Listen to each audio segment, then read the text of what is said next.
Et bonjour. Alors, dans la vidéo HLP Philo, les pouvoirs de la parole, j'avais dit qu'on utiliserait Gorgias pour voir la conversation entre Socrate et Polos, et puis la conversation entre Socrate et Calliclès. Donc, je tiens mes engagements. Donc aujourd'hui, une petite vidéo. On va toujours être dans la discipline HLP. Et donc, aujourd'hui, ce qu'on va voir va être en lien avec l'objet d'étude, découverte du monde et pluralité des cultures. On va essayer de répondre à la question, faut-il fonder les normes culturelles sur la nature?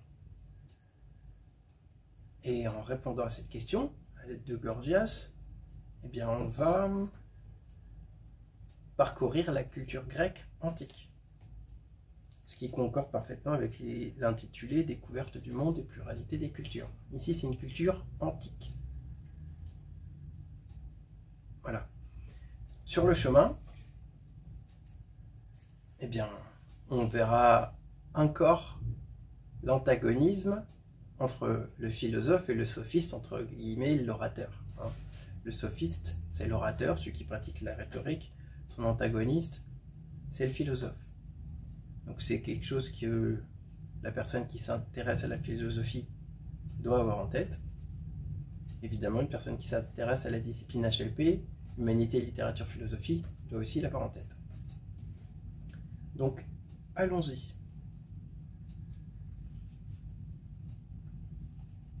Évidemment, je vais faire quelques ellipses. Et on va faire le maximum, et bien, dans le minimum de temps. On va essayer d'aller au plus vite. Alors,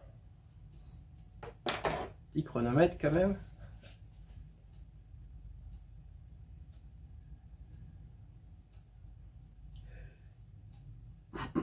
À la suite de la conversation entre Gorgias et Socrate, il y a une conversation entre Polos et Socrate dans Gorgias. Polos se mêle de la conversation. Je fais quelques ellipses pour aller droit au but. Et pour commencer avec cette question de Polos. Réponds-moi, Socrate. Puisque Gorgias te paraît embarrassé sur la nature de la rhétorique, dis-nous ce qu'elle est à ton sens. Donc, Polos pose une question à Socrate, lui demande c'est quoi d'après toi la rhétorique? Le chemin de la réponse est un petit peu long. En faisant quelques ellipses, on va aller vers l'essentiel. Socrate répond. À mon avis, la rhétorique est le simulacre d'un parti politique. Pardon, d'une partie de la politique. Donc déjà, il n'y a pas beaucoup de respect pour la politique chez Socrate. Rhétorique et politique se ressemblent. Polos questionne. Qu'entends-tu par là? Veux-tu dire qu'elle est belle ou laide? Je veux dire qu'elle est laide, car j'appelle laid ce qui est mauvais, puisqu'il faut te répondre comme si tu savais déjà ce que je veux dire. Donc Socrate estime que la rhétorique est laide. Il a de bonnes raisons pour ça. On a vu que dans la conversation avec Gorgias, eh bien Gorgias vantait la rhétorique comme un art capable de transformer autrui en esclave. Il en parlait comme un art du mensonge.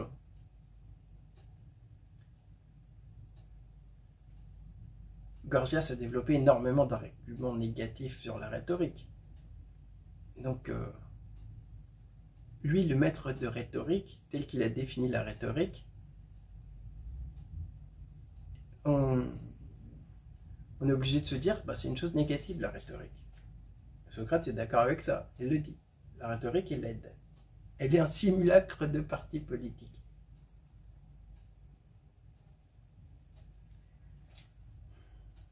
Plus loin, il y a un propos de Socrate. Sophistes et orateurs se confondent pêle-mêle. Sur le même terrain, autour des mêmes sujets, ne savent pas eux-mêmes quel est au vrai leur emploi, et les autres hommes ne le savent pas davantage. Voilà. Sophistes et orateurs se confondent. C'est la même chose. Un sophiste, c'est un orateur dans la perspective antique. Et là, je vais dire une idée un peu similaire à celle que j'avais dit la dernière fois. La dernière fois, j'avais dit les premiers philosophes dont on est une trace, le premier philosophe dont on est une trace, pour ainsi dire, c'est Socrate, même si on prête l'invention du mot philosophie aux pythagoriciens. Il y a donc une certaine orthodoxie à avoir dans la philosophie en s'appuyant sur les fondateurs. L'orthodoxie en philosophie, elle doit s'appuyer sur la pensée des fondateurs. Le karaté, c'est un sport de combat à main nue. Si une personne pratique du combat avec armes, c'est pas du karaté. Il y a une orthodoxie dans le karaté. Dans le même ordre d'idées, ceux qui ont créé la discipline imposent une certaine orthodoxie. On a le droit d'avoir un esprit critique, de fabriquer de nouvelles disciplines, mais pas forcément le droit d'appeler ces disciplines philosophie, si elles sont trop différentes de ces disciplines. Par exemple, Nietzsche n'est pas un philosophe. On a beau le catégoriser philosophe, ce n'est pas du tout un philosophe, il est trop loin de la discipline. Bon, et pour la rhétorique, pour le sophisme, il y a quelque chose de similaire. Les fondateurs donnent une direction à la discipline. Et là, sophistes et orateurs se confondent pêle-mêle. Voilà. Et ce qui pratique est une chose laide. Le mensonge, réduire les autres en esclavage, ce sont des choses laides. Socrate le dit. Donc là, il y a une orthodoxie. Dans le domaine de la philosophie, on ne peut pas vraiment être ami avec l'orateur. Si on est orthodoxe. Une certaine orthodoxie. Peut-être des orateurs très nobles, mais pas Gorgias, pas Apollos, pas Calliclès. Voilà. Donc sophistes et orateurs se confondent pêle-mêle.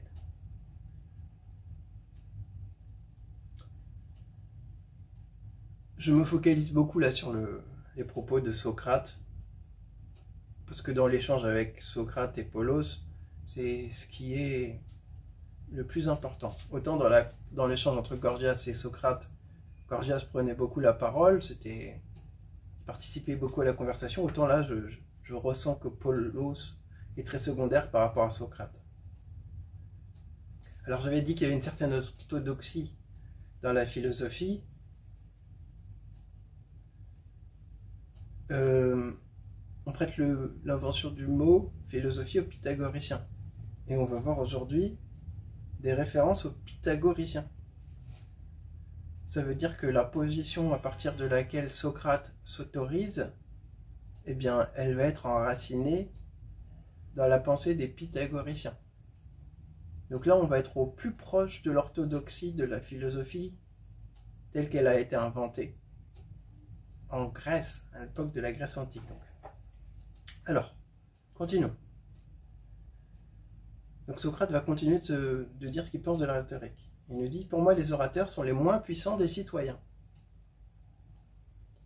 Il continue de répondre à la question, qu'est-ce que tu penses de la rhétorique? Pour moi, les orateurs sont les moins puissants des citoyens. Polos rétorque, comment? Ne peuvent-ils pas, comme les tyrans, faire mettre à mort qui ils veulent, spolier et bannir qui leur plaît? Ici encore, on voit le mauvais esprit des sophistes, des adeptes de la rhétorique. Comme les tyrans, le dit Polos, ils peuvent faire mettre à mort qui ils veulent, spolier et bannir qui leur plaît. Autrement dit, les sophistes sont des délinquants. Les hommes politiques. D'accord. On voit qu'à l'époque de Socrate, on a une vision très négative des hommes politiques. Comme quoi, c'est une chose vieille comme le monde, que les politiques, c'est pas des gens très sains.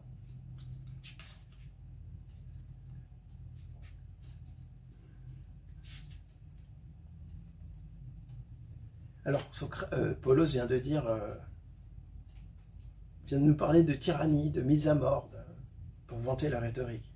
Il va continuer de parler un peu plus loin. Toi-même, Socrate, tu n'aimerais pas mieux avoir la liberté de faire dans l'état ce qui te plairait que d'en être empêché? Et comme si en voyant un homme tué, dépouillé, mettre au fer qui lui plairait, tu ne lui porterais pas envie? Alors voilà, hein, très mauvaise mentalité de Paulos. Il a envie de se comporter comme un tyran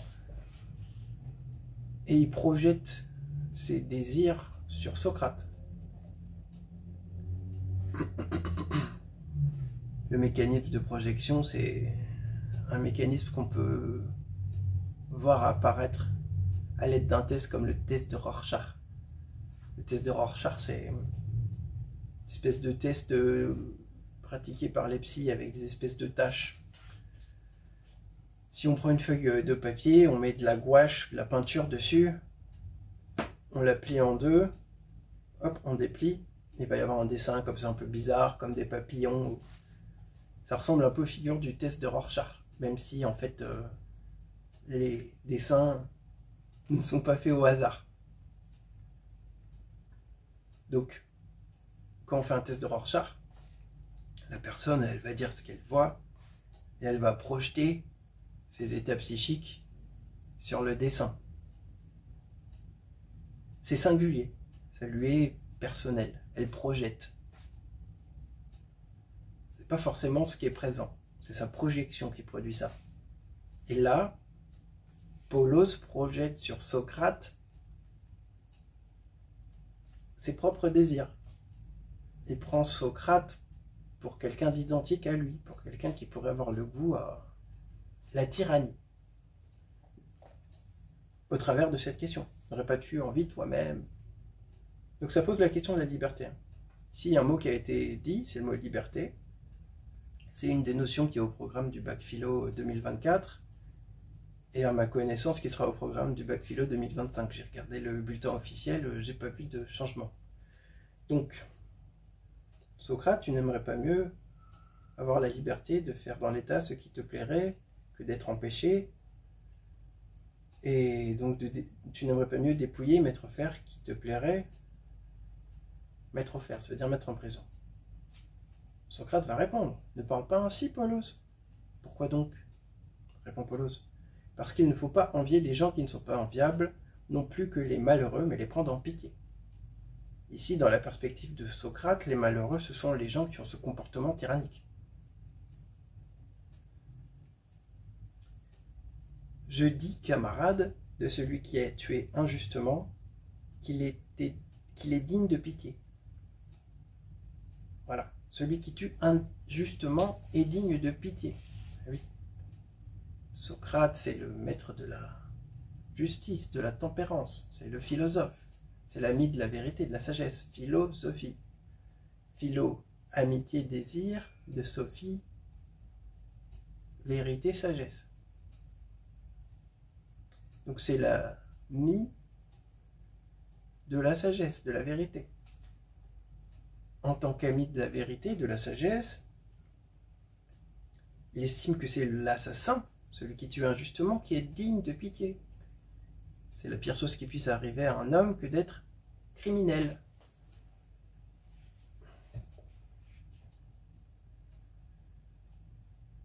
Le plus grand des maux, dit Socrate, c'est de commettre l'injustice. Donc, notion, encore une fois, au bac philo, la justice. Le plus grand des maux, c'est de commettre la justice.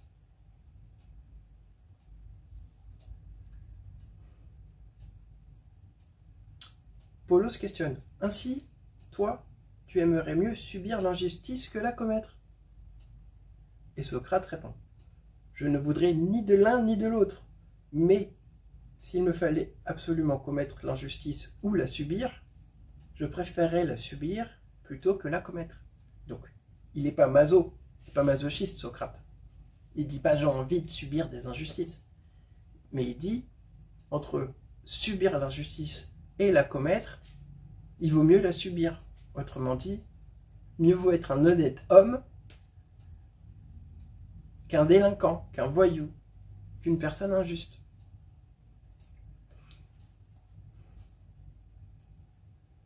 Polos continue, alors tu n'accepterais pas d'être un tyran? Et Socrate répond, non, si tu as de la tyrannie la même idée que moi. Polos répond, l'idée que j'en ai, moi, je le répète, c'est qu'elle permet de faire tout ce qu'on veut dans l'État, tuer, exiler et tout faire selon son bon plaisir. Alors les plaisirs de Polos sont tordus, hein. On voit que c'est un sociopathe, un sadique. Ses plaisirs à lui, c'est tuer, exiler, tout faire selon son bon plaisir. On est dans une forme de toute puissance, c'est épouvantable. C'est une mauvaise personne. Donc, ça c'est le sophiste, ça c'est l'orateur. Son antagoniste, c'est le philosophe. Ah oui, le philosophe c'est l'ami de la vérité, de la sagesse. Il ne peut pas aimer ça. Pas plus qu'il pourrait aimer le mensonge. Nous avions vu dans la vidéo donc HLP les pouvoirs de la parole que HLP Philo les pouvoirs de la parole que Gorgias disait que la rhétorique c'était le mensonge. Évidemment que le philosophe ne peut pas aimer la rhétorique, elle est mensonge, elle est violence. Alors que son amour au philosophe, c'est la vérité, c'est la sagesse. Donc il ne peut pas aimer la rhétorique, il ne peut pas aimer le sophisme. Et par extension, la politique. Ça vraiment, c'est intéressant. Il faudrait peut-être voir s'il y a d'autres propos sur la politique qui ont été prononcés par Socrate, mais s'il y a quelque chose, on ne peut pas le dénier. Et donc, alors là on va partir sur un propos de Socrate qui va conduire la conversation sur le sujet du bonheur. C'est encore une notion au bac philo. Je prétends que quiconque est honnête, homme ou femme, est heureux, et quiconque est injuste et méchant, malheureux. Injuste et méchant. Évidemment, méchant, on pense à, c'est négatif. Être traversé par la méchanceté, c'est négatif. Les émotions négatives n'ont rien d'agréable, alors que les émotions positives sont agréables. Donc on ne peut pas être heureux, évidemment, avec des émotions négatives. Quant à la justice, on ne peut pas être heureux si on est injuste. Quand on subit une chose, quand on vit un événement qui est désagréable, bien, la capacité de justice peut aider à comprendre cet événement et à le relativiser. Dans un procès, par exemple, le juge aura comme référence la loi, il va penser le crime avec cette référence en tête, la loi, et il va émettre son jugement en pensant aux circonstances atténuantes. La maturité psychologique, les émotions, le fait que la personne soit droguée ou non. Donc un crime commis par une personne soumise sous l'empire de la drogue, sous l'emprise de la drogue, c'est pas le même crime qu'une personne en pleine possession de ses moyens. Ça reste un crime. C'est donc interdit, inacceptable. Cependant, ce qui provoque le crime aussi, c'est la drogue, c'est pas que la personne. Ce qui veut dire que dans le procès qui est fait, on doit prendre en compte la drogue ou l'alcool. Voilà, c'est un exemple. On peut décliner. On peut décliner. Le crime passionnel, c'est un crime qui est commis sous l'empire d'émotions, sous l'emprise d'émotions, etc., etc. Et donc, je prends un exemple extrême pour parler de circonstances atténuantes.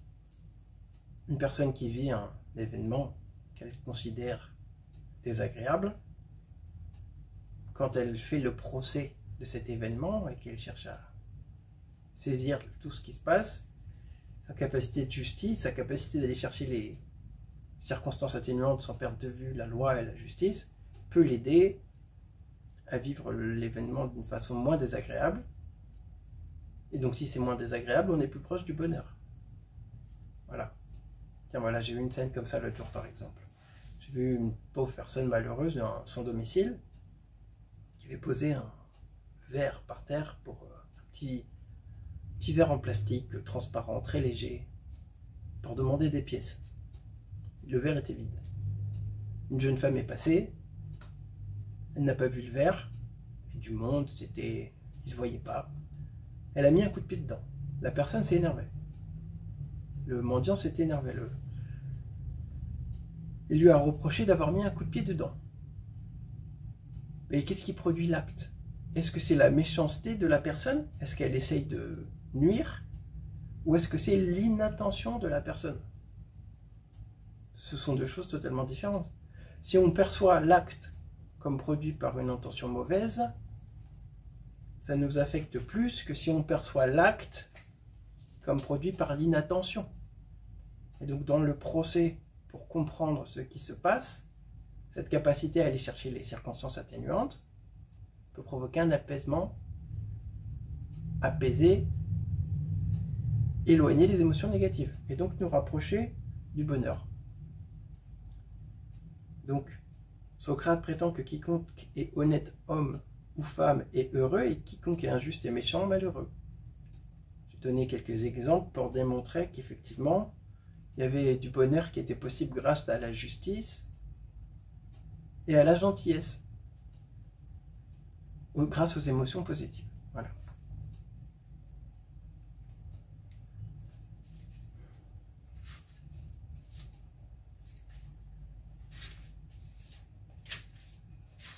Donc on voit que là, c'est surtout Socrate qui prend la parole, il nous dit plein de choses, il répond à Polos.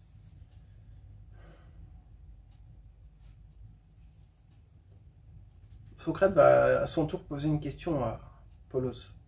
Vois-tu ce qui résulte de notre discussion? Veux-tu que nous en tirions les conclusions? Polos répond, oui, s'il te plaît. Socrate. N'en résulte-t-il pas que le plus grand des maux, c'est d'être injuste et de vivre dans l'injustice? Et là, Polos répond, si, évidemment.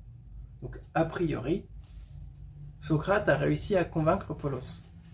Je dis a priori, parce que ça reste un sophiste qui pratique la rhétorique et qui donc est capable de retourner sa veste pour se mettre son auditoire dans sa poche. On peut se demander si une personne sans foi ni loi comme ça, qui prônait la tyrannie, le meurtre, la rapine, il y a 2 minutes, peut comme ça en 30 secondes devenir bien meilleur. Donc on peut se demander, et sachant que le sophiste n'hésite pas à pratiquer le mensonge, vraiment on a des raisons de douter. Mais là, il donne son assentiment à Socrate. Peut-être par démagogie, peut-être qu'il essaye il retourne sa veste pour flatter Socrate, et puis pour se le mettre dans la poche, mais bon. J'ai envie d'espérer qu'il a été convaincu par Socrate. Socrate continue. Si cela est vrai, Polos, où est donc la grande utilité de la rhétorique? Voilà. Si effectivement la justice c'est le plus important, quelle est l'utilité de la rhétorique? Ça relance le questionnement. Il faut en effet, d'après les principes sur lesquels nous sommes à présent d'accord, se garder avant tout de commettre l'injustice, vu que ce serait déjà un mal suffisant. N'est-ce pas vrai? Et là, Polos répond tout à fait. Dans la conversation entre Gorgias et Socrate, il était apparu que il y avait de l'injustice dans la rhétorique.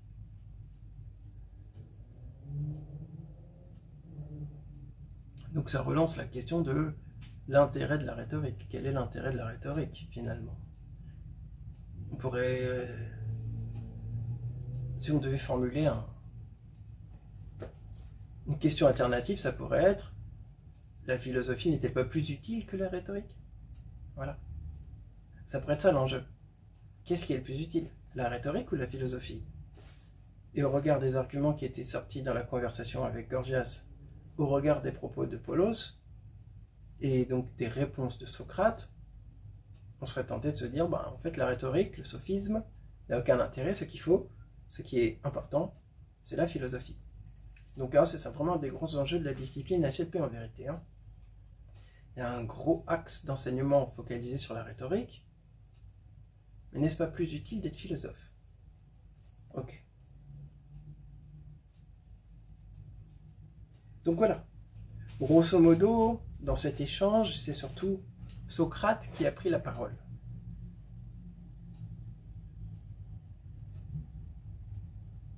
À la suite de cet échange, Calliclès va à son tour se mêler de la conversation. Il va y avoir un échange entre, du coup, Calliclès et Socrate. Calliclès, c'est le plus dingue des trois. Gorgias était bien atteint, Polos un peu plus, mais alors Calliclès, on est au sommet de la sociopathie. D'accord. Donc il prend part à la conversation. Parler Dieu, dis-moi, Socrate, faut-il vraiment croire que tu parles sérieusement en ce moment ou que tu badines? Car si tu parles sérieusement, et si ce que tu dis est vrai, c'est de quoi renverser notre vie sociale, et nous faisons, ce me semble, tout le contraire de ce qu'il faudrait. Alors voilà, la question de Calliclès est très claire. Elle dit son point de vue. Dans cette question, il dit parles-tu sérieusement? Air de dire non mais ça va pas ou quoi? Et donc, évidemment, Socrate va répondre. Il va répondre quelque chose d'étonnant. Ne t'étonne pas des discours que je tiens. L'objet de mon amour, la philosophie, c'est elle, cher ami, qui dit sans cesse ce que tu m'entends dire en ce moment. La philosophie tient toujours le même discours. C'est elle qui dit les choses dont tu t'étonnes et tu as assisté toi-même à ces discours. C'est donc elle que tu as réfuté. Donc voilà, Socrate, il lui dit, c'est pas moi qui parle, c'est la philosophie. C'est ça qui est étonnant. Ce n'est pas la personne qui parle, c'est la philosophie. À un moment donné, l'amour de la vérité, de la sagesse, parle. Il ne peut dire que ça. La philosophie dit ça. Il y a un livre biblique où la sagesse parle.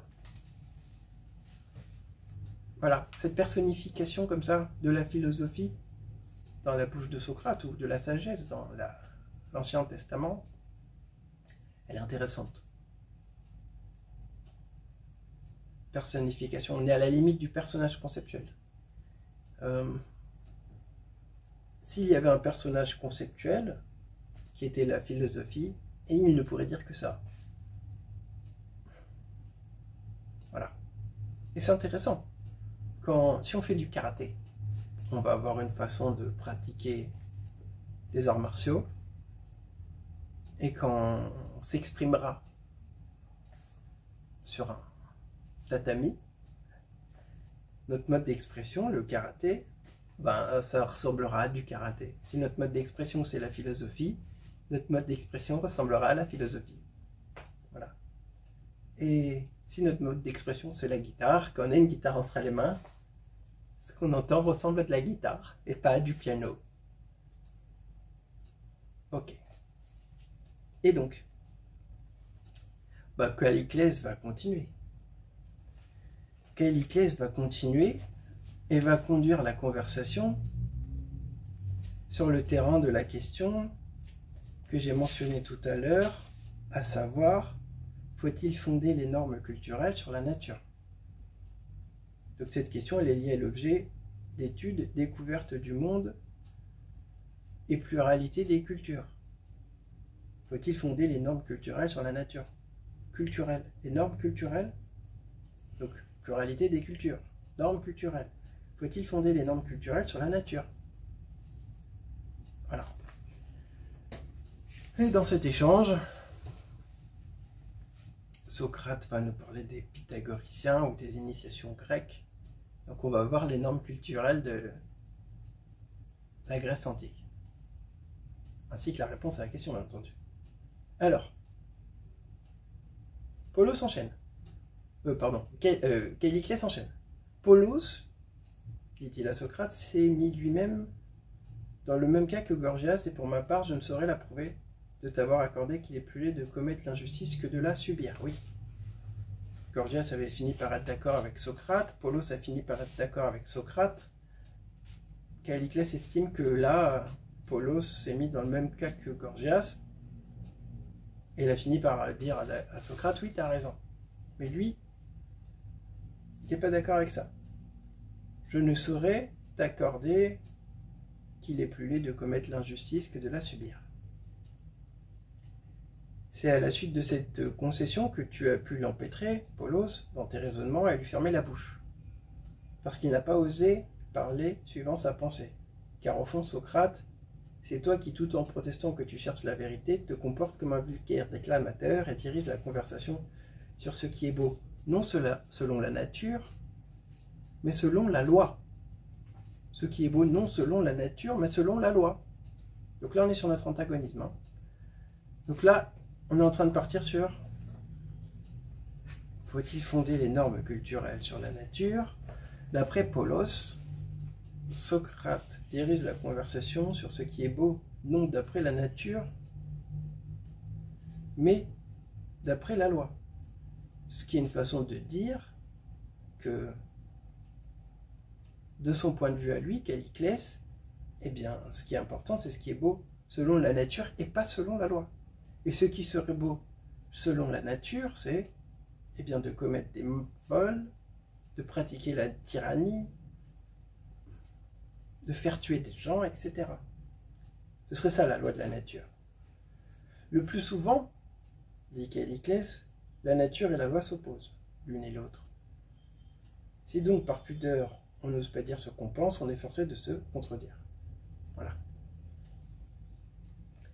Selon moi, les lois sont faites pour les faibles et par le grand nombre. Ça ressemble à la pensée de Nietzsche. Si on lit la généalogie de la morale, on peut voir que c'est ce qu'estime Nietzsche. Donc, Nietzsche, dans cette perspective, est un sophiste et pas un philosophe. Eh oui. Je disais qu'il fallait faire preuve d'une certaine orthodoxie en philosophie. La philosophie, c'est l'amitié de l'amour, l'amitié pour la vérité, la sagesse. Et quand on n'est pas dans ça, on n'est pas philosophe.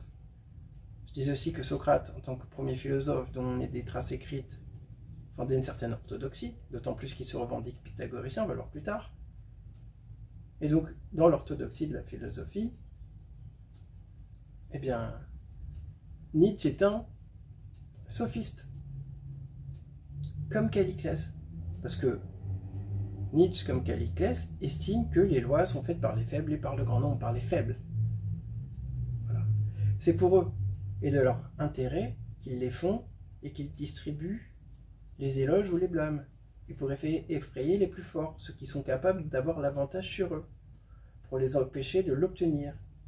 Ils disent qu'il est honteux et injuste d'ambitionner plus que sa part, et que c'est en cela que consiste l'injustice, à vouloir posséder plus que les autres. Donc là, dans la perspective de Calliclès, ce sont les faibles qui produisent les lois pour dissuader les forts d'obtenir un avantage sur eux. Or, quiconque est honnête sait qu'il pratique l'honnêteté, la justice, pour d'autres motifs, mais qu'il pratique l'honnêteté par conviction, pas par peur de la police ou de la prison, pas pour intimider les plus forts que eux, mais par justice, par honnêteté.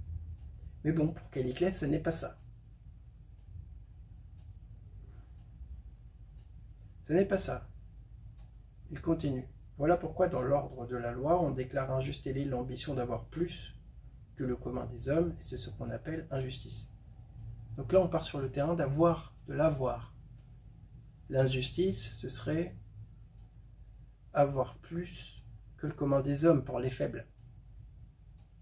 Or, selon la nature, donc, dans la perspective de Calliclès, il n'y a rien d'injuste là-dedans. C'est beau selon la nature que le plus fort est plus que le plus faible. Il n'est incapable de comprendre que les gens soient honnêtes par conviction et pas par faiblesse. Je vois que la nature elle-même proclame qu'il est juste que le meilleur est plus que le pire et le plus puissant que le plus faible. Elle nous montre dans 1000 exemples qu'il en est ainsi, et que non seulement dans le monde animal, elle nous le montre non seulement dans le monde animal, mais encore dans le genre humain. Dans le monde animal et dans le genre humain. Alors, selon cette logique, les parents qui ont un bébé vont lui laisser crever de faim, de soif, de malpropreté, d'imprudence. Il est plus faible. Le bébé est totalement dépendant. Et il va falloir qu'il y ait un fort pour le soutenir dans son développement. Si la nature, si les humains n'avaient pas fait ça, il n'y aurait plus d'êtres humains. La loi de la jungle, ça conduirait à l'extinction de l'espèce, si on prend comme référence la famille, les bébés. D'accord. Allez, Calliclès enchaîne. Voilà la vérité. Tu le reconnaîtras si, laissant de côté la philosophie, tu passes à des occupations plus importantes. Donc voilà. D'après Calliclès, la philosophie c'est une occupation sans importance, mineure, et il pense que si Socrate décide de passer à des occupations plus importantes, eh bien il va décider de vivre selon la loi de la nature, préférer l'injustice à la justice, préférer la tyrannie, ou encore l'avidité. Mais c'est pas le cas, Socrate ne fera pas ça. Socrate, c'est le maître de la tempérance. Alors une petite séquence de maïeutique va commencer entre Socrate et Calliclès. Socrate va pratiquer son art, la maïeutique. C'est l'art du philosophe. Si l'art du sophiste, de l'orateur, c'est faire des discours, un des aspects de l'art du philosophe, c'est la maïeutique, c'est-à-dire l'art de poser des questions pour accoucher les esprits, pour montrer aux personnes leur paradoxe. C'est comme ça que Socrate expose sa pensée la majorité du temps dans des discussions. Pour rappel, la mère de Socrate était sage-femme, elle a couché les femmes. Socrate est philosophe, il pratique la maïeutique, il accouche les esprits. D'accord. Alors la maïeutique commence. Ça va... Le temps passe à une vitesse. Quand je pense à tout ce que j'ai à dire, et qu'on est déjà à 38 minutes.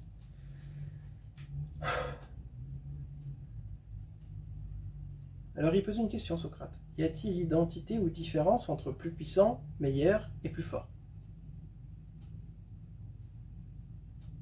Il invite donc Calliclès à être précis sur les mots, à définir ces notions. C'est une chose importante en philosophie, notamment au bac philo, il faut définir les mots que l'on emploie. Par exemple, analyser une question, définir les termes de la question et reformuler la question, la problématique. Donc, ici, les termes à distinguer, c'est puissant, meilleur, fort. C'est pareil ou c'est différent? Calliclès dit, eh bien, je déclare nettement que c'est la même chose. Socrate continue. Dans l'ordre de la nature, le grand nombre n'est-il pas plus puissant que l'homme isolé, puisqu'il fait les lois contre l'individu, comme tu le disais tout à l'heure. Tout à l'heure, Calliclès nous disait que c'était le grand nombre et les faibles qui faisaient les lois. Et là, il lui a déjà cloué le bec. Le grand nombre n'est-il pas plus puissant? Calliclès répond, on en saurait douter. Réponse de Socrate, alors les ordonnances du grand nombre sont celles des plus puissants. Bam! Assurément. Et là, il a déjà cloué le bec à Calliclès. Il lui a montré ses contradictions. Le grand nombre, d'après Calliclès, produit les lois et les vœux. Et ben, c'est le grand nombre qui est le plus puissant. Et bam. Donc les plus puissants, c'est le grand nombre.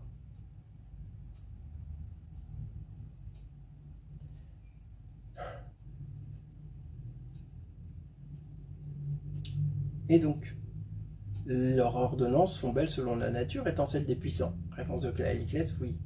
par le grand nombre. Ne pense-t-il pas, comme tu le disais aussi tout à l'heure, que la justice consiste dans l'égalité et qu'il est plus laid de commettre l'injustice que de la subir? Le grand nombre pense-t-il oui ou non qu'il est juste d'avoir autant mais pas plus que les autres et qu'il est plus laid de commettre l'injustice ou de la subir? Eh bien oui, c'est là ce que pense le grand nombre. Donc le grand nombre est le plus puissant. Socrate a déjà montré une contradiction à Calliclès. C'est son art, il pratique la maïeutique, il montre leur contradiction aux gens.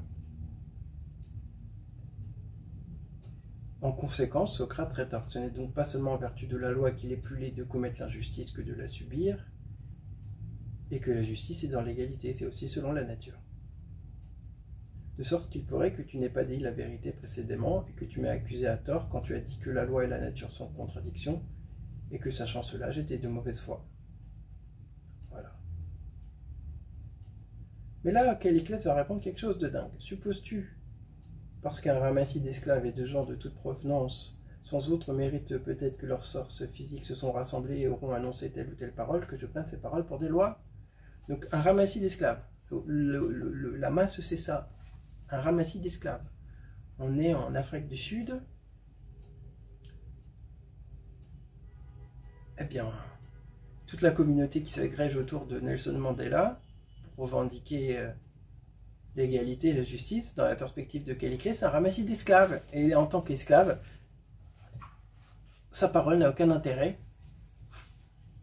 Et donc, en conséquence, eh bien, il ne leur obéira pas, il ne prendra pas leurs propos comme loi. Sachant que les Grecs, dans l'Antiquité, pratiquaient l'esclavage. Il ne faut pas perdre ça de vue.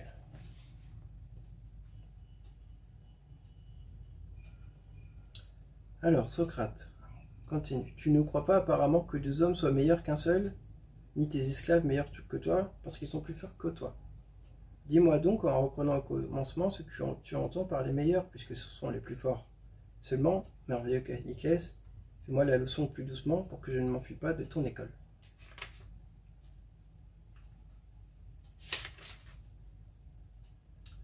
Donc du coup, Socrate invite Calliclès à continuer, tout en lui donnant une leçon de pédagogie.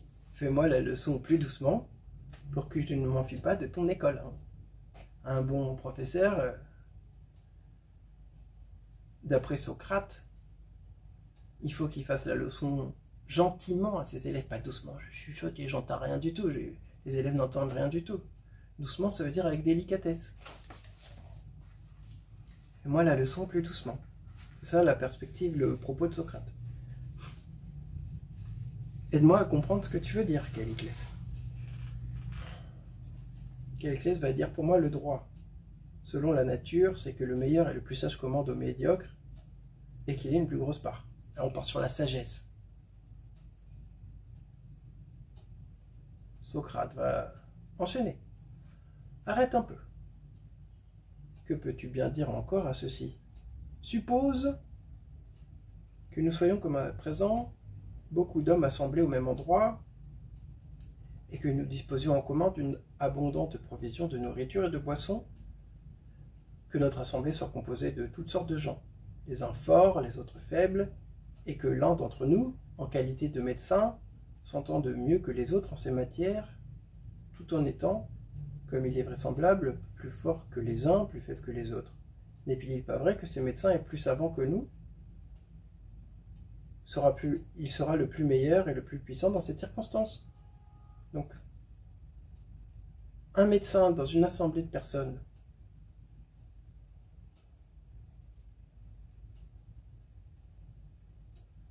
pour ce qui est de la répartition des provisions, est plus fort a priori.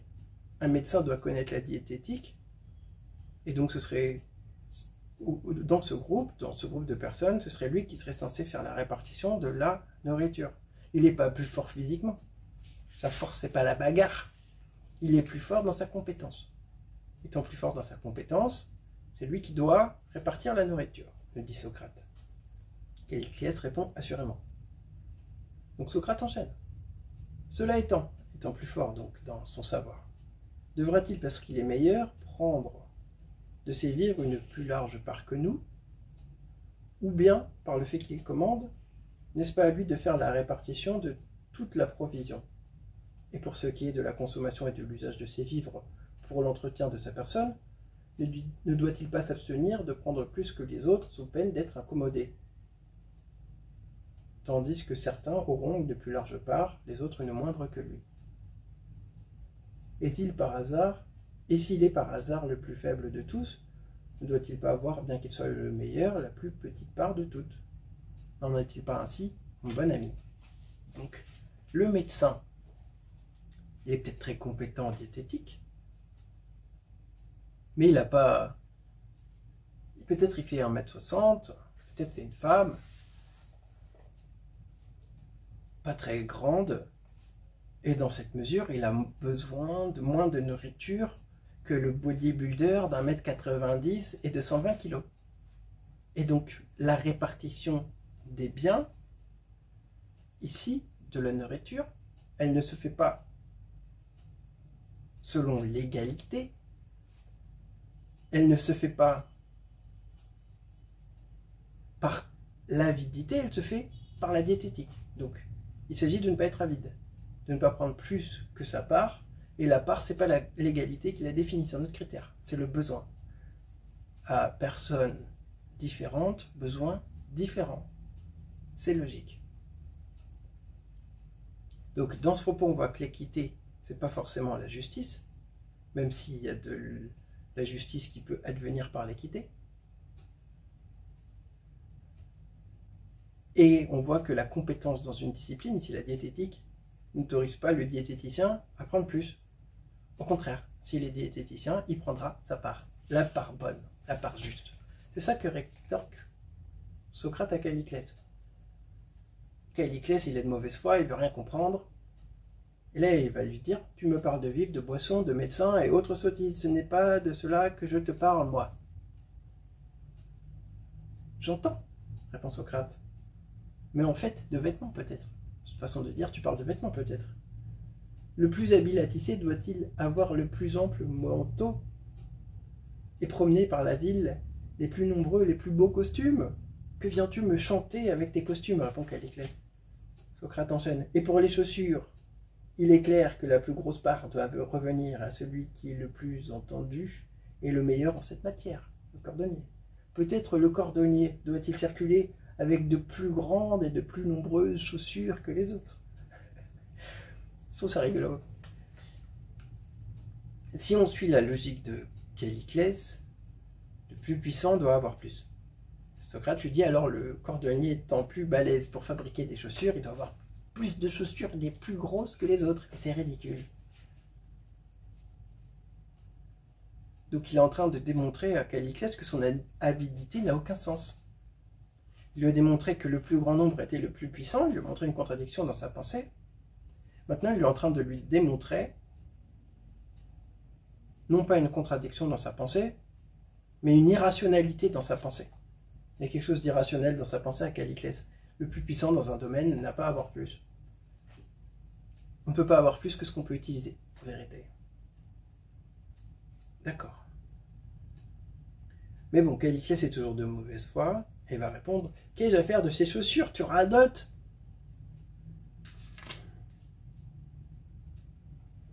Alors Socrate enchaîne. « Ne veux-tu pas me dire enfin en quel ordre de choses le plus puissant et le plus sage aura droit à une plus forte part que les autres?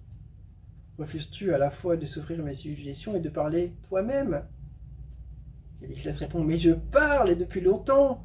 Tout d'abord, par les plus puissants, je n'entends pas les cordonniers ni les cuisiniers, mais les hommes qui s'entendent à diriger comme il faut les affaires d'État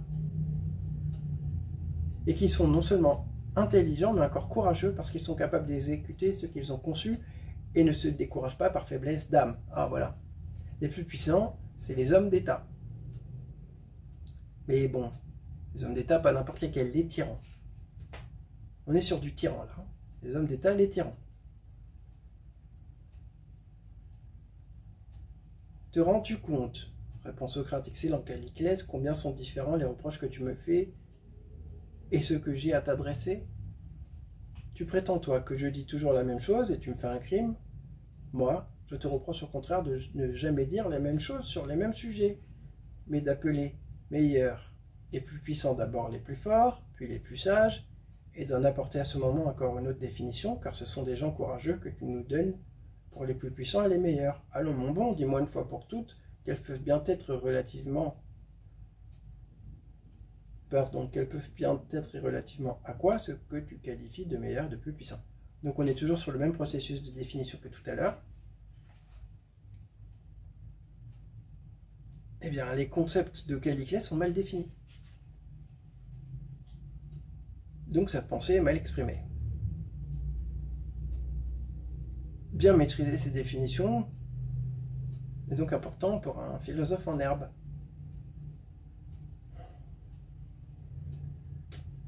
Alors, précise tes définitions, en gros, lui dit Socrate. Donc là, on est sur le sujet de l'État, hein, entre parenthèses. L'État, c'est encore une des notions bac philo. Alors, qui sont ces meilleurs et ces plus puissants? Réponse de Caliclès, je l'ai dit. Ce sont ceux qui s'entendent aux affaires publiques et qui sont courageux. C'est ceux-là qui appartient de gouverner les États, et la justice veut qu'ils aient plus que les autres, les gouvernants devant avoir plus que les gouvernés. Donc il estime que les hommes d'État, les gouvernants, doivent avoir plus que les gouvernés. On est très loin de la pensée du contrat social de Rousseau. Le contrat social est un pacte qui unit tous les hommes, union de laquelle résulte l'État. C'est l'union des hommes qui produit l'État, et les gouvernants, les hommes d'État, sont des personnes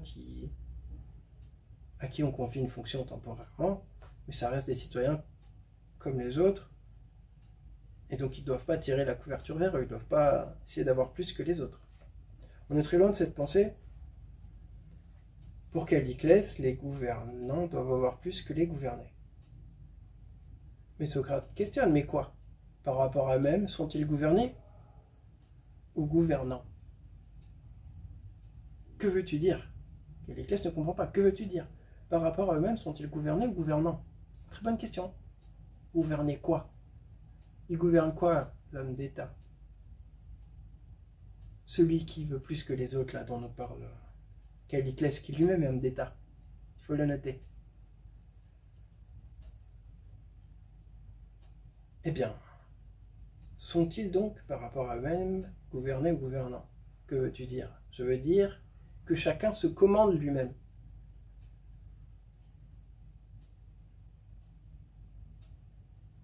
Je veux dire que chacun se commande lui-même. Qu'entends-tu par se commander soi-même? Rien de compliqué.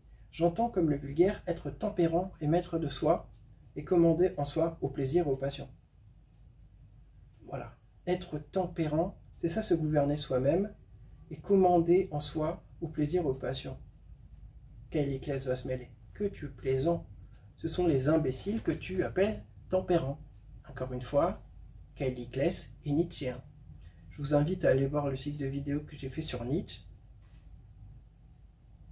Vous aurez citation à l'appui, eh bien, la démonstration de tout ce que j'affirme en ce moment sur Nietzsche. Alors, ce sont les imbéciles que tu appelles tempérants. Ah oui, ce sont les imbéciles les tempérants.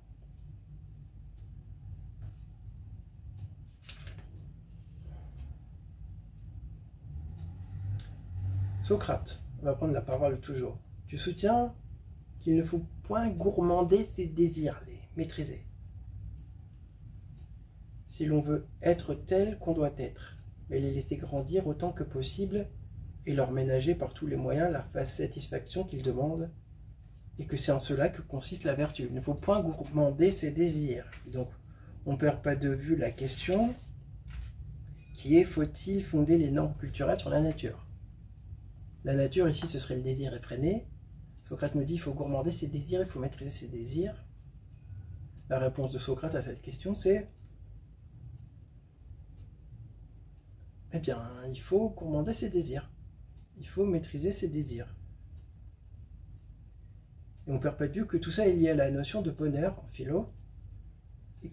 Et on va voir là une pensée qui nous dit que pour être heureux, il faut être tempérant. On va partir sur une parabole. Socrate va nous sortir une parabole qui sort de l'école des pythagoriciens.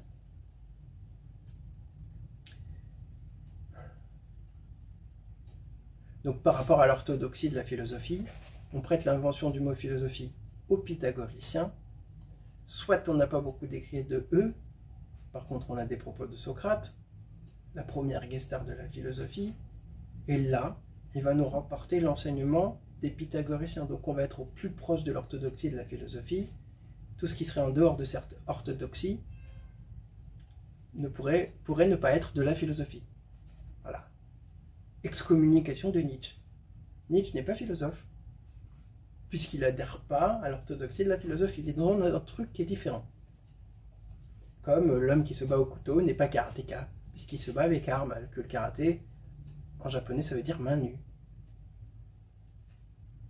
Kara vide, te, main vide. Combat à main vide.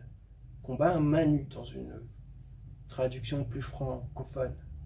Et donc laisse-moi te proposer une image sortie de l'école des pythagoriciens. Considère, si tu ne pourrais pas assimiler chacune de ces deux vies, la tempérance et l'incontinente, au cas de deux hommes. Donc là, il y a deux vies. Une vie tempérante et une vie incontinente. Le contraire de la tempérance, c'est l'incontinence. Incontinence, ça veut dire se faire pipi dessus ou quelque chose comme ça, mais ça, c'est polysémique, bien entendu. Si on prend un dictionnaire, il va nous proposer plusieurs définitions. Une des définitions de l'incontinence, c'est l'incontinence, c'est le contraire de la tempérance aussi. Une autre définition. Donc dans le contexte, considère ces deux vies, l'une tempérante, l'autre incontinente. Donc considère, si tu ne pourrais pas assimiler chacune de ces deux vies, la tempérante et l'incontinent, qu'au cas de deux hommes, chacun posséderait de nombreux tonneaux. L'un des tonneaux en bon état est rempli, celui-ci de vin, celui-là de miel, un troisième de lait, et beaucoup d'autres remplis, d'autres liqueurs, toutes rares et coûteuses et acquises au prix de 1000 peines et de difficultés. Mais une fois ces tonneaux remplis, l'autre homme n'y verserait plus rien, ne s'en inquiéterait plus, il serait tranquille à cet égard. Donc il y a un homme, il a des tonneaux en bon état, bien remplis, une fois qu'ils sont remplis, il se pose, il est tranquille. L'autre homme, comme le premier, eh bien, des liqueurs qu'il pourrait se procurer, quoique avec peine, mais n'ayant que des tonneaux percés et fêlés, il serait forcé de les remplir jour et nuit sans relâche, sous peine du plus grand des ennuis. L'autre homme, il a un tonneau percé. Et il passe son temps à les remplir parce que ça se vide comme ça. Et s'il ne remplit pas ses tonneaux, il va avoir des soucis. Il n'aura plus rien à manger, à boire. Si tu admets que les deux vies sont pareilles au cas de ces deux hommes, c'est-à-dire l'homme tempérant, c'est celui qui a les tonneaux en bon état, l'homme incontinent, c'est celui qui a les tonneaux percés. Si tu admets que les deux vies sont pareilles au cas de ces deux hommes, est-ce que tu soutiendras que la vie de l'homme déréglé est plus heureuse que celle de l'homme réglé? Mon allégorie t'amène-t-elle à reconnaître que la vie réglée vaut mieux que la vie déréglée, ou tu n'es pas convaincu? Voilà. Être intempérant, à la manière de Calliclès, c'est comme avoir un tonneau percé qu'on essaie de remplir en permanence et qu'on n'arrive jamais à remplir. Et ça, ce serait être malheureux. Alors que l'homme tempérant, lui, une fois qu'il a assouvi ses désirs, une fois qu'il a rempli ses tonneaux, il est content. Il est content de ce qu'il a. Dans l'image des tonneaux, le tonneau plein, c'est être content de ce qu'on a. Je suis content de ce que j'ai. Alors que le tonneau percé, c'est n'être jamais satisfait de ce qu'on a. Et être toujours comme ça, dans la tentative de remplir le tonneau, d'avoir plus, comme l'homme d'État que nous vante, eh bien ce cher Calliclès. Il y a beaucoup d'hommes d'État aujourd'hui qui sont des milliardaires, et on pourrait supposer un conflit d'intérêts, et se demander si leur fonction d'homme d'État ne vise pas à leur permettre de remplir encore et encore ces tonneaux percés. Alors, Calliclès, Socrate lui a demandé s'il était d'accord. Et il dit, bah non. Voilà, il comprend rien, il est de mauvaise foi. Calliclès ne comprend rien et il est de mauvaise foi. Pourtant, dans la perspective de Socrate, le bonheur, c'est la tempérance. Et il a raison.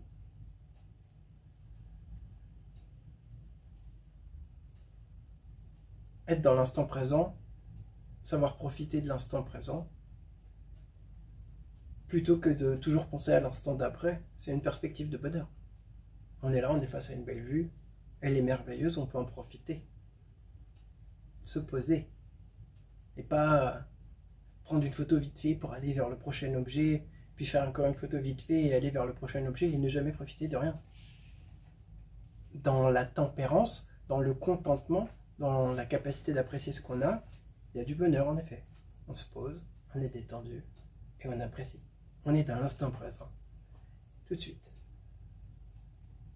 Et là, du coup, face à, comment dirais-je, la mauvaise foi de Calliclès, Socrate rétorque quelque chose. Tu es bien heureux, Calliclès, d'avoir été initié au grand mystère avant de l'être au petit, ce qui nous conduit à l'objet d'étude dont j'ai parlé tout à l'heure, découverte des mondes et pluralité des cultures. Alors, Socrate nous dit qu'il ne faut pas vivre selon la nature, il ne faut pas fonder les normes culturelles selon la nature, mais peut-être selon le bonheur, qui invite à la tempérance, et ce bonheur, ce serait le principe de plaisir dans la perspective de Freud ou de Épicure, et donc ce serait une force malgré tout ontologique au cœur de l'être qui pousserait à la tempérance par nécessité. On est obligé de faire le deuil d'un désir infini et d'apprendre à se contenter de ce qu'on a et de faire preuve d'une certaine philosophie pour être heureux. Mais bon, ça pourrait être en fait vraiment agir selon la nature que d'être tempérant, relativement au principe de plaisir et la nécessité donc d'être heureux, plutôt que d'être dans la souffrance d'un désir insatisfait. Premièrement. Et là, Socrate nous parle des petits mystères et des grands mystères. Alors c'est quoi ces grands mystères et ces petits mystères? Les petits mystères se célébraient à Athènes et les grands à Éleusis. Donc les grands mystères, c'est les mystères d'Éleusis. La société grecque, c'est une société initiatique. Socrate lui dit, tu es un profane, mon petit Calliclès, en vérité. Je sais que tu as été initié au grand mystère, au mystère d'Éleusis, mais les petits mystères, pas du tout. Donc il lui dit, ton initiation, elle est incomplète. C'est ça la culture grecque. La société grecque, c'est une société initiatique, où les gens subissent des initiations, qui leur apprennent ce que c'est que le désir, la tempérance, et Socrate voit dans le propos de Calliclès qu'il est un profane, qu'il est mal initié, que son initiation, elle est incomplète. Et là, on est sur la culture grecque. Voilà. C'est ça la culture grecque. Ici, Socrate se fait le représentant de la culture grecque. Donc on est sur découverte du monde et pluralité des cultures, bien dans la Grèce antique. On est sur une société donc initiatique, où on apprend la tempérance et les valeurs que le philosophe prône, les valeurs que prône Socrate, c'est les valeurs qui sont prônées par les initiations que recevaient les Grecs. Pour devenir adulte, pour être pleinement citoyen dans les sociétés initiatiques, il faut subir l'initiation. Tant qu'on n'a pas subi l'initiation, on est un profane. Voilà, c'est ça le mot. On est un profane. Calliclès est un profane. Ses propos sont des propos de profane. Il n'a pas subi l'initiation. Donc voilà. Donc son délire, il faut vivre selon la nature, c'est des propos de profane. On a vu 1000 fois son incohérence. Il nous dit que les plus puissants doivent avoir plus, mais le cordonnier ne peut pas avoir des chaussures plus grosses que les autres et se promener avec 1000 paires de chaussures. Le médecin, quand il fait de la répartition de la nourriture entre les gens, il la fait selon leurs besoins. Et il ne va pas se servir plus que les autres. Donc là, Calliclès, il est irrationnel. Il est incohérent dans le sens où il finit par reconnaître que le plus grand nombre est plus puissant qu'une seule personne. Donc il y a des incohérences, de l'irrationalité dans sa pensée. Et son intempérance, son incontinence, elle est le reflet de sa non-initiation. Donc tout ça, eh bien, ça répond à la question. ça répond au but qu'on... Voilà, ça nous permet d'atteindre le but qu'on s'était fixé aujourd'hui. Ça nous permet d'atteindre le but qu'on s'était aujourd'hui. Donc, les buts qu'on s'était fixés aujourd'hui, c'était quoi? Prolonger la pensée sur la rhétorique, le sophisme. On a vu que pour Socrate, rhétorique, sophisme, politique, c'était la même chose. Donc on voulait prolonger cette pensée. On voit la valeur du sophisme par rapport à celle du philosophe. On voit que Nietzsche est anathème, qu'il ne peut pas se prétendre philosophe, comme Caliclès, parce que Nietzsche estime lui aussi que la loi, c'est ce qui est fait par le plus grand nombre, les faibles, pour inhiber les puissants, qu'il faut être intempérant, comme Caliclès donc. Donc on voit c'est quoi un sophiste, Nietzsche est un sophiste, Caliclès est un sophiste, c'est ça la rhétorique. L'orthodoxie de la philosophie, c'est être comme les pythagoriciens, c'est faire survivre les vestiges de ces initiations grecques. C'est ça l'orthodoxie de la philosophie, donc c'est être tempérant plutôt que incontinent. Donc on voit bien ce que c'est que la rhétorique, on voit bien ce que c'est que le sophisme, on voit bien ce que c'est que la philosophie. Ça répond à la question, faut-il fonder les normes culturelles sur la nature? Ça y répond. Si la nature c'est être intempérant, on ne peut pas être heureux comme ça. Donc ça répond à cette question, non. Il faut fonder les normes culturelles sur autre chose. Eh bien, sur la tempérance qui permet un certain bonheur, ce serait sur ça qu'il faudrait former les normes culturelles, sur la justice. Et on voit donc que, eh bien voilà, dans la pluralité des cultures, il y a une culture dans le monde qui est la culture grecque antique, qui était une culture initiatique, et que dans cette culture initiatique, eh bien, que de cette culture initiatique, nous en avons des vestiges, donc dans la philosophie de Socrate. Et pas seulement, bien entendu. Comment dire? Je fais une vidéo dédiée à Épictète, par exemple, le bonheur selon Épictète. Il y a quelque chose dans Épictète qui est semblable à ce que nous dit Socrate relativement à la parabole des tonneaux. Épictète, il nous dit que pour être heureux, il faut vouloir ce qui dépend de nous, vouloir ce qui est, et quand on fait un choix, le faire en sachant à quoi s'attendre afin d'en assumer les conséquences. Donc c'est une façon de dire, il faut se contenter, il faut être dans le contentement de ce qui est. Et c'est la même chose que cette parabole du tonneau. Le tonneau percé, c'est être jamais dans le contentement. Et toujours en recherche d'un nouvel objet, c'est être incontinent, c'est être dans le malheur. Alors que le tonneau en bon état, c'est être dans le contentement. Vivre dans l'instant présent, la tempérance, ce qui implique de faire preuve d'une forme de justice, et ce qui nous conduit donc à un certain bonheur. Il est à noter que relativement aux notions du coup